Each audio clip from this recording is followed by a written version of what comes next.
जी साद, अब आप मार्केट को किन लेवल्स पे देख रहे हैं यहाँ से आगे जाते हुए? So going forward, we expect कि until unless the political जो condition है वो clears out नहीं होती, we don't expect any major bull or bear rally in the market. We expect market to consolidate around these levels only.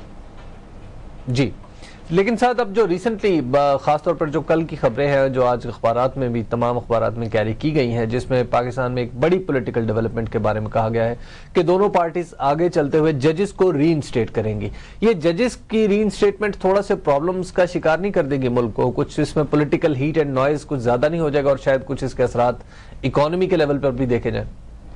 No, अगर अब ये if this process goes through the parliament और parliament decision लेती है, that means the majority decision है, तो I don't think it will create any ruckus in the country.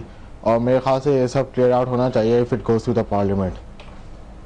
जी साथ ये बताइएगा कि कौन कौन से ऐसे सेक्टर्स हैं जिनमें हम देख सकते हैं कि पोटेंशियल है ग्रोथ का?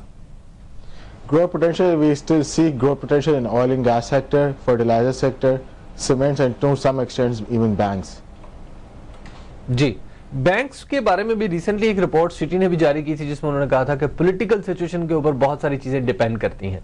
तो पॉलिटिकल सिचुएशन क्या नई जो पॉलिटिकल गवर्नमेंट आएगी उससे ये तवक्को की जा रही है कि तमाम की तमाम हम पॉलिसीज में तब्दीली देखेंगे? No, political situation ये कि अगर आप लास्ट ईयर देखें तो advances grew by only 17% compared to the 4-year average of 28%. Because of political uncertainty और गवर्नमेंट की जो पॉलिसीज थी जो टाइटनिंग द मॉनेटरी पॉलिसीज की वजह से काफ़ी इफेक्ट हुआ है बैंकिंग ग्रोथ को। तो यही सिचुएशन है कि political uncertainty does not clears out, तो फिर going forward economic activity will also slow down, the bank advances और उनकी hence the profitability will also be affected. तो उनका यही कहना है इस रिपोर्ट में भी। जी, तो ये बताइए ईएनपी सेक्टर में आप जो बात कर रहे हैं कि आगे चलते हुए इसमें ग्रोथ की गुंजाइश मौजूद है, तो आप जो बात कर रहे हैं इसकी बुनियाद क्या है? फर्स्ट ऑफ ऑल ये है कि ENP sector not affected by political stability, instability जो होती है उनकी तो प्रोटेक्शन वही होती है। और फिर नेक्स्ट ये है कि इंटरनेशनल हाई ऑयल प्राइस बहुत ज़्यादा हाई है at the all time high level, तो this also trickles down the profitability of company. तो based on these two factors I am saying कि ऑयल एंड गैस सेक्टर में काफ़ी ज़्यादा मुझे लगता है पोटेंशियल। क्या हमारे डॉलर के मुकाबले में हमारी करेंसी की थोड़ी सी डिप्रिसिएशन भी इनके शेयर प्राइस में इजाफे की एक वजह है? जी, this could be one factor to.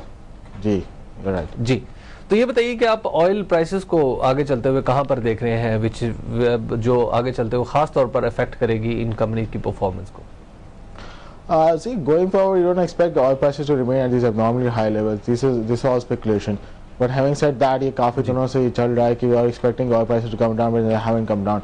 So I don't think going forward कोई इतना drastic fall आएगा या कोई drastic इतना increase आएगा. We expect oil prices to remain minimum around between $85 to $90 per level. ये minimum का touch. I don't see them going below that.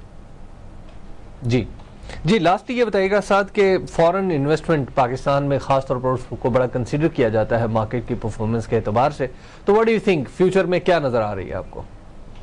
नहीं, ऐसे कि पॉलिटिकल थोड़ी कंडीशन क्लियर आउट होगी एंड थोड़ी stability new government with new policies आएगी, तो आई एक्सपेक्ट कि this foreign investor will renew the interest in the country because compare to the region we are trading really at very cheap multiples and there still a lot of growth potential in the market. So I expect कि once this situation clears out तो foreign interest will develop. और अभी आप देखो तो पिछले दिनों काफ़ी ज़्यादा इन्फ्लो भी आया है SCI numbers में। So this situation improving and I expect going forward is going to improve further. जी, आपका बहुत बहुत शुक्रिया साद कुरैशी। साद का ख्याल ये है कि खास